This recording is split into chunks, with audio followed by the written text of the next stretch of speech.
Okay, so as I already said, what the aim of our solution is that we facilitate the access and the utilization of the Masterportal to an international community, and because well, this Masterportal has some nice features to offer, which I think have been already presented in previous meetings, such as the urgency, compliancy. And but what I added here in this slide is that we have what we have in progress, which is some sort of administration tool, which would support administrators mastering the portal. And so I come to the next slide to give you some updates about the solution.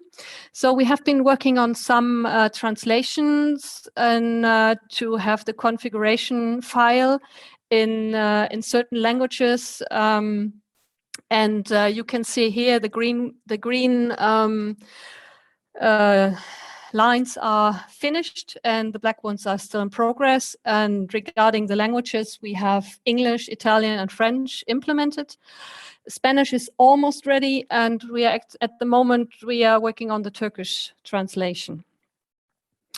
And I think that this process, how this 5 steps work, and what the concept is behind, already has presented as well in previous presentations. But I think we have some progress in the translation of the English documentation. The documentation and the website as well in English. Next slide, please. So we cannot really narrow this question down into a few data sets because we have a German-speaking implementation community at place. So we have around about 100 portals going on with different topics. So there's quite a variety of different data for different topics in place already. So, and basically this, how these portals are implemented is, it's a data-driven application. So we have specific topics, we have specific users that are into mobility or environment, and so they create their own thematic portals. Next slide, please. Try to catch up with the time. So who is using it? As I already said, we have this implementation partnership, and we have this information link here.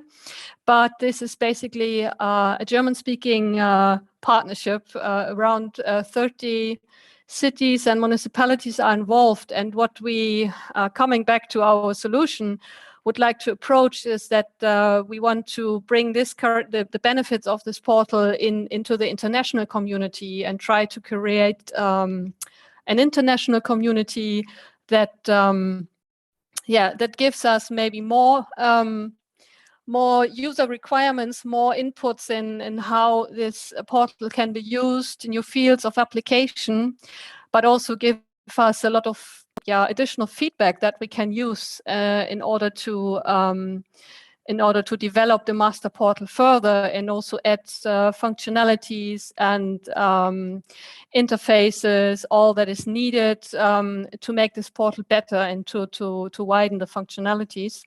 And this is what we these are some benefits we already have with our German-speaking community, but we think that it could be, the Masterportal could be better with an international community, and that's why we are trying to foster this possibility and to get a boost for further developments, as I already said.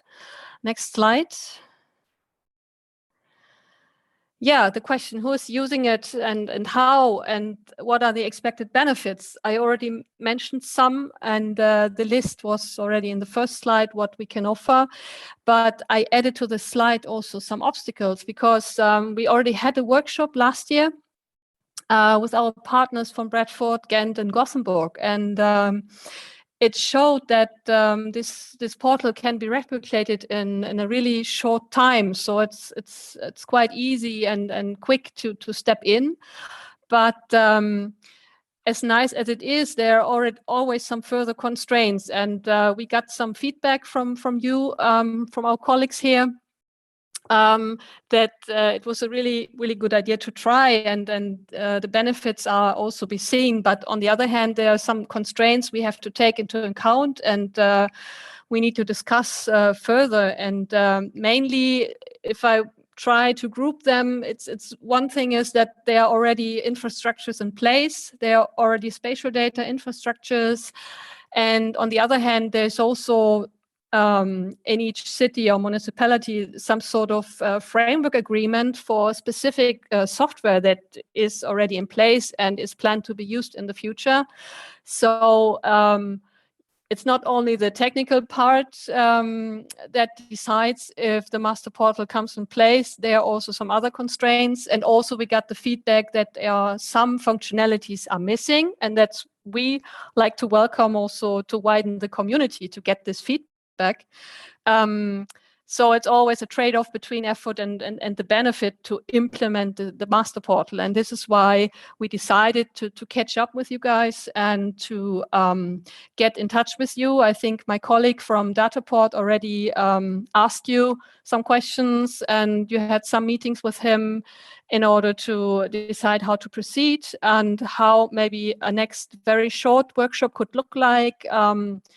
What can be additionally offered as open source solutions. So we offer here an open table, not for this meeting, but for another meeting shortly after this, hopefully, so we can discuss this and get in touch with you.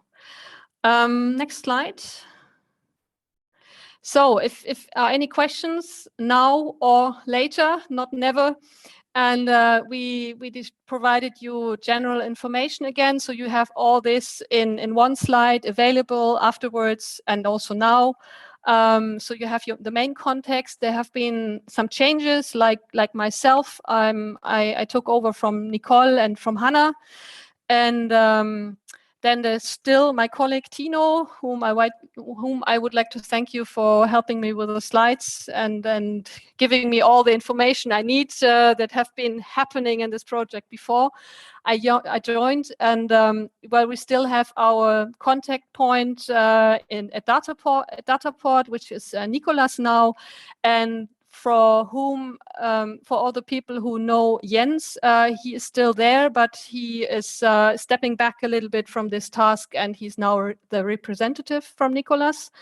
So, and for the product maintenance master portal, we still have our main address where you can reach out at any time. And please be vivid in the SCORE community and leave comments, posts, and contributions. They are highly welcome. So thank you very much.